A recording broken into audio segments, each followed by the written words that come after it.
Assalamualaikum warahmatullahi wabarakatuh. Selamat pagi anak-anak, selamat bertemu kembali untuk belajar matematika. Mungkin sudah bosan ya setiap hari belajar di rumah, tapi karena kondisi belum memungkinkan, maka kita harus tetap melaksanakan pembelajaran jarak jauh atau PJJ. Semoga kalian selalu sehat dan bisa mengikuti pembelajaran kali ini dengan baik. Siapkan alat tulisnya ya. Untuk kali ini kita akan mempelajari tentang penerapan kesebangunan segitiga.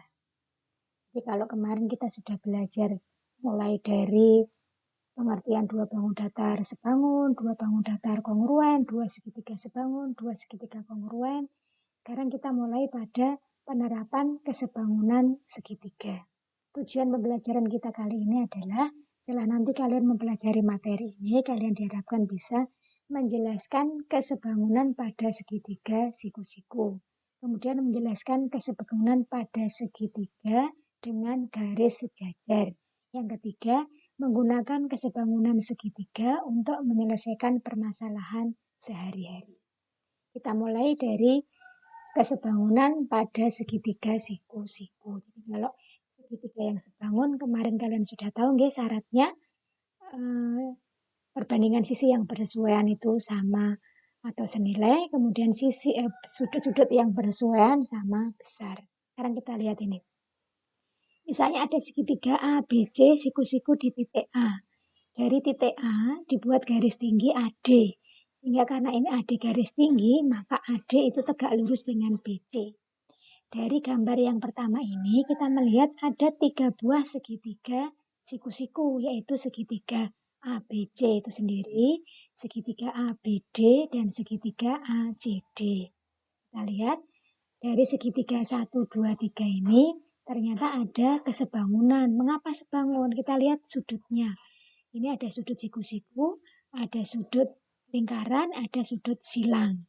Kalau ini ABD, ini tadi siku-siku nggih, B-nya silang, otomatis kan sudut A yang di sini itu harus siku-siku. Kenapa harus sudut lingkaran? Kenapa? Kan jumlahnya 180.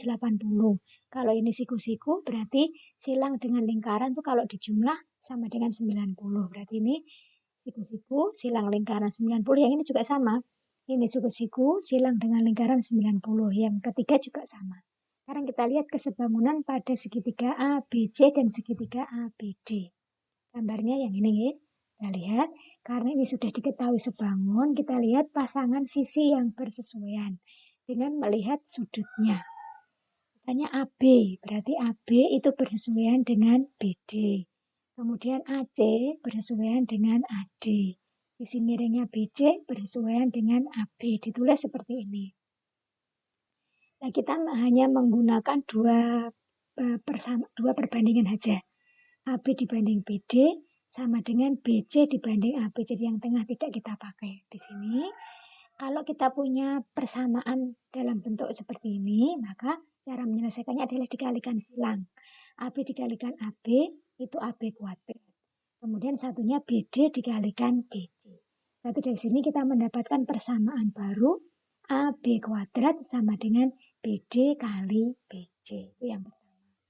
Yang kedua, kesebangunan antara segitiga ABC dengan ACD. Jadi yang pertama dengan ketiga tadi. Kita lihat pasangan sisi yang bersesuaian. AB bersesuaian dengan AD. AC bersesuaian dengan CD. BC bersesuaian dengan AC. Persamaannya seperti ini. Kita gunakan dua bentuk perbandingan yang ini saja. AC dibanding CD sama dengan BC dibanding AC. Yang ini ya. Kita kalikan silang seperti tadi. AC kalikan AC itu AC kuadrat. Kemudian CD kali BC. Biar nanti bentuknya itu menghafalkannya mudah. Ini AC kuadrat. Yang terakhir kan C. Ini kita ubah. BC-nya diubah menjadi CB kali CD. Jadi AC kuadrat sama dengan CB kali CD. Yang ketiga, kesebangunan antara segitiga ABD dan ACD. Yang kedua dan ketiga gambarnya seperti ini. Pasangan sisi yang bersesuaian. AB bersesuaian dengan AC. Kemudian AD bersesuaian dengan CD. AD dengan CD. Kemudian BD bersesuaian dengan AD. Nah, kita gunakan perbandingan yang ini. AD per CD sama dengan BD per AD. Seperti tadi kita kalikan silang. AD kalikan AD itu AD kuadrat. CD kalikan BD. Kita balik urutannya. AD kuadrat sama dengan DB kali DC. Jadi dari kesebangunan segitiga siku-siku tadi kita mendapatkan 3 bentuk rumus kesebangunan pada segitiga siku-siku. Kalau segitiga ABC siku-siku di A, kemudian AD itu garis tinggi, kita lihat nggih. AD dari AD asalnya dari sudut siku-siku. AD kuadrat sama dengan DB kali DC. AB kuadrat itu BD kali BC. Kemudian AC kuadrat sama dengan CD kali CB. Gitu ya. Itu rumus kesebangunan pada segitiga siku-siku. Sekarang kita terapkan pada bentuk segitiga siku-siku yang lain. Misalnya seperti ini. PQR. Siku-sikunya di P. PR itu garis tinggi. Berarti rumus yang berlaku pada segitiga PQR, PQS ini ya, itu adalah PR kuadrat itu RS kali RQ. PQ kuadrat QR kali QS. PS kuadrat SR kali SQ. Gitu ya. Bisa dipahami ya? Ya. Nanti kalau diterapkan pada segitiga yang lain, ya hampir sama caranya seperti itu. Sekarang contoh yang kedua. Misalnya diketahui segitiga ABC, siku-siku di A, AD-nya garis tinggi, kemudian diketahui BD-nya 6 cm, BC 14 cm. Yang ditanyakan panjangnya AD, AB, dan luas segitiga ABC. Kita lihat, kalau mencari AD yang diketahui BD sama BC, berarti kita gunakan rumus yang mana? AD kuadrat. Nih. AD kuadrat sama dengan DB kali DC. AD kuadratnya belum diketahui karena mau dicari. BD-nya diketahui 6. BC diketahui 14, berarti DC itu sama dengan 14 dikurangi 6.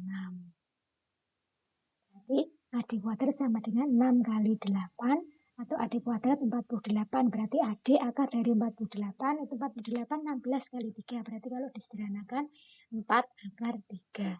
Maaf ini penulisannya boleh dibalik nih. AD kuadrat sama dengan DB kali DC. Boleh nanti sama saja. Sekarang mencari panjangnya AB.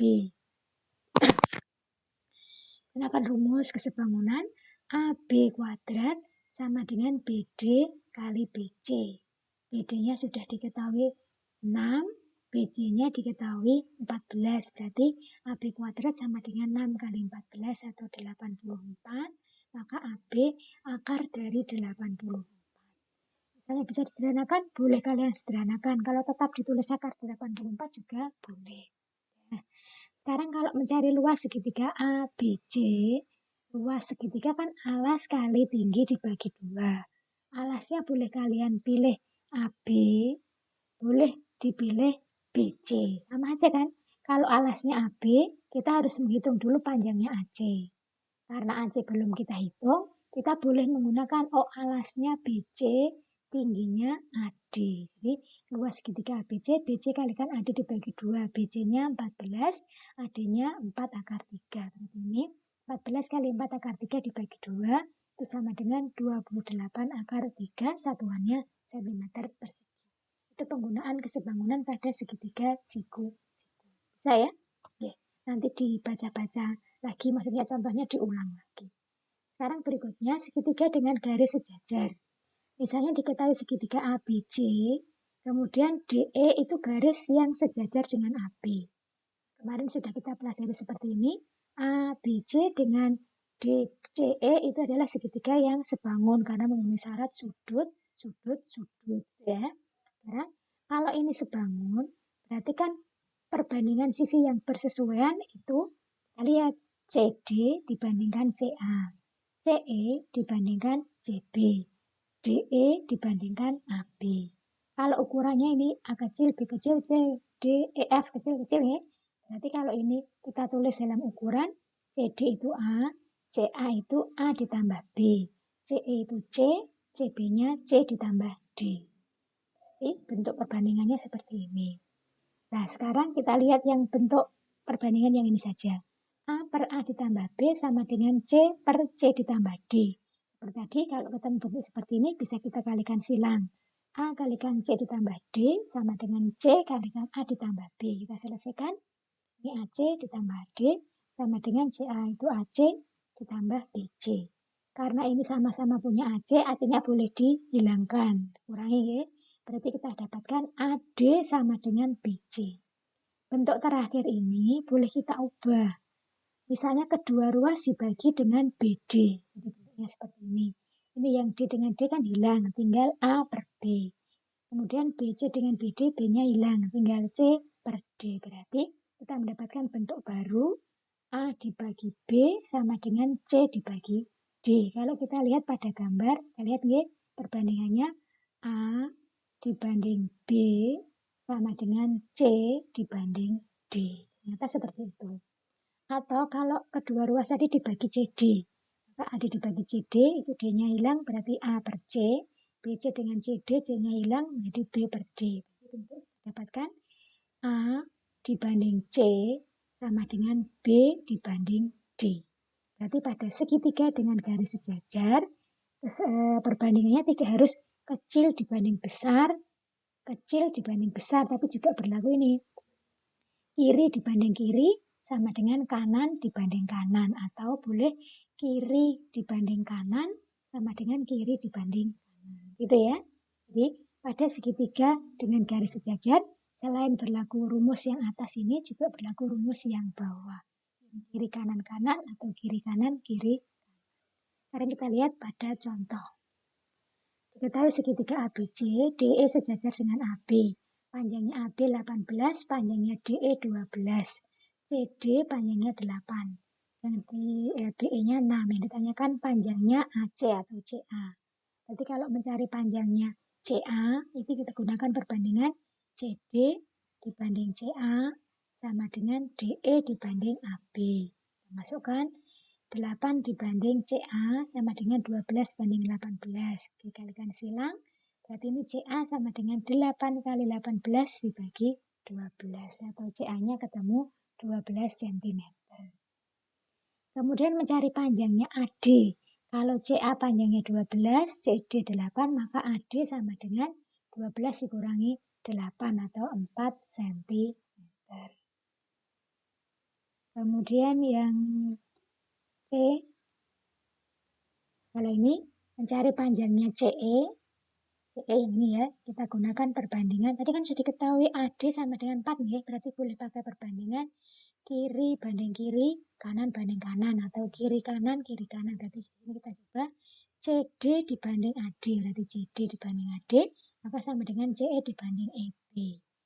8 banding 4 sama dengan CE banding 6, bisa disederhanakan, boleh dikalikan silang, berarti C sama dengan 8 kali 6 dibagi 4, ketemunya 12 cm. Itu ya, bisa dipahami? Kalau sudah, kita lihat contoh yang lain. Saya diketahui gambar seperti ini karena disuruh menghitung panjangnya A dan panjangnya D. Kalau ini yang gambar kiri, awas ya, yang diketahui yang garis sejajar. Berarti ini kan kita gunakan segitiga kecil dibanding segitiga besar. Kan kita tidak bisa menggunakan bawah-bawah, atas-atas, tidak bisa. Tapi kita gunakan ini perbandingannya.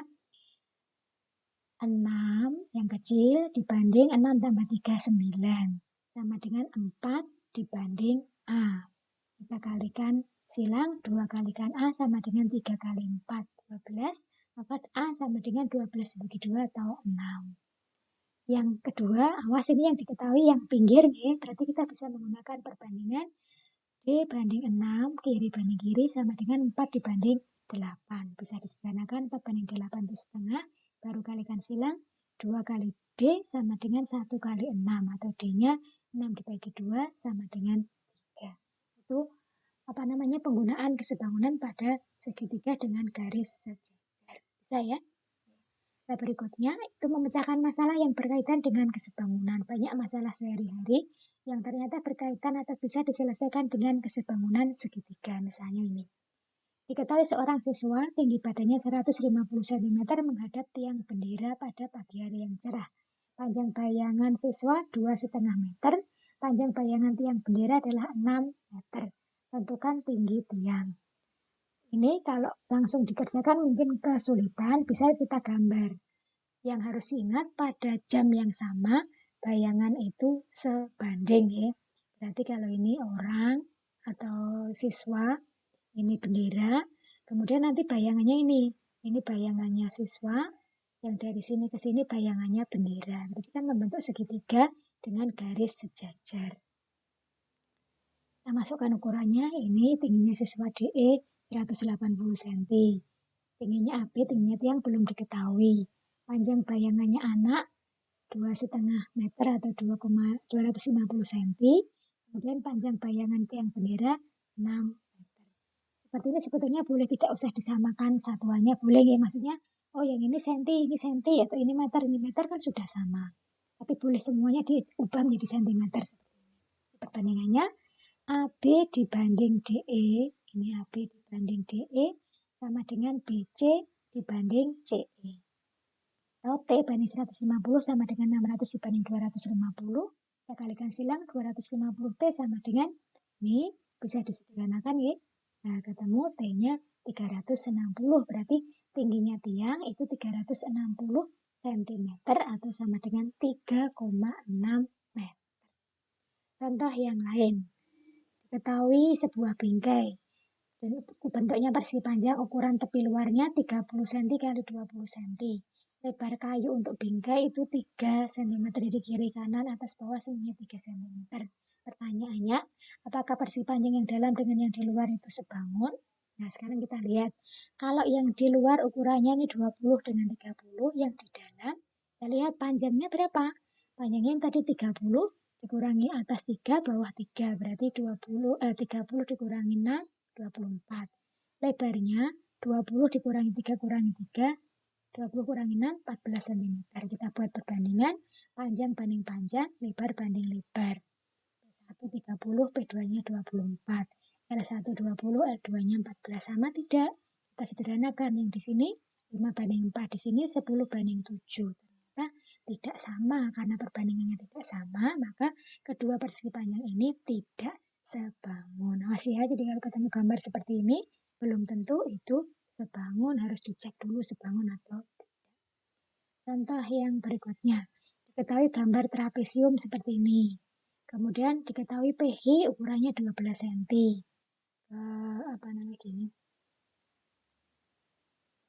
Perbandingan ini. Panjang SR-nya 22 cm, kemudian PT dibanding TS sama dengan 2 banding 3. Yang tanyakan panjangnya TU. Kalau mau mencari panjangnya TU, cara yang bisa kita lakukan, kita buat garis pertolongan. Jadi dibuat garis pertolongan ini PW, dibuat garis sejajar dengan QR. Otomatis kalau ini sejajar, maka panjangnya PQ, PU sama WR semuanya sama. Ini semua panjangnya 12. Kemudian mencari panjangnya TU, itu kan TV tambah PU. Kita lihat sekarang yang segitiga di sini. Ini kita bisa menggunakan sebangunan pada segitiga dengan garis sejajar. Jadi kita gunakan perbandingan TV dibanding SW sama dengan PT dibanding PS. Awas perbandingannya. SW itu sama dengan yang tadi 22 dikurangi 12 berarti 10 cm. Kemudian PT banding TS ini 2 banding 3. Berarti kalau PT dibanding PS ya 2 dibanding 2 tambah 3 atau 2 dibanding 5. Sekarang mencari panjangnya TV tadi ya. TV banding SW itu TV banding 10 sama dengan PT. PT-nya 2, PS-nya 5. Bisa disederhanakan, bisa langsung kalikan silang. Kalau dikalikan silang, 5 kali TV sama dengan 2 kali 10. 5 TV sama dengan 20, berarti TV-nya 20 bagi 5, temunya 4. Kalau TV-nya 4, berarti panjangnya TU 4 ditambah 12 sama dengan 16 cm. Ini caranya, agak panjang ya. Nah, kalau cara ini terlalu panjang, kita bisa menggunakan rumus yang disederhanakan seperti ini. Jadi kalau ada trapesium, kemudian ukurannya diketahui, perbandingannya di sini diketahui, kemudian AD, EF, dan BC itu sejajar. Maka rumusnya untuk mencari EF itu ini. Lihat ya, perkalian menyilang. M dikalikan B ditambah N dikalikan A dibagi A ditambah B, seperti ini rumusnya. Tadi contoh soal yang tadi kalau kita gunakan pakai rumus, M-nya tadi 12 nggih. 12 kalikan B-nya yang di sini 3. 12 kali 3 ditambah BC-nya tadi 22 nggih. 22 kalikan AE-nya yang atas ini 2. Seperti ini dibagi 2 tambah 3. 12 kali 3, 36. 22 kali 2, 44 dibagi 5. 80 dibagi 5, ketemunya 16. Sama kan hasilnya dengan yang tadi. Tapi yang tadi kan panjang. Kalau kalian bisa mengikuti pakai cara yang ini, boleh kamu gunakan yang ini. Kalau mau pakai rumus yang pendek, kamu gunakan ini saja. EF itu M kalikan B ditambah N kalikan A dibagi A ditambah B. Sampai di sini untuk penggunaan kesebangunan pada segitiga siku-siku, pada segitiga dengan garis sejajar, dan penerapan kesebangunan segitiga pada kehidupan sehari-hari sudah kita pelajari. Semoga kalian bisa memahami dan bisa mengerjakan soal-soalnya. Terima kasih, tetap jaga kesehatan, selalu berdoa semoga pandemi segera berakhir. Terima kasih. Assalamualaikum warahmatullahi wabarakatuh.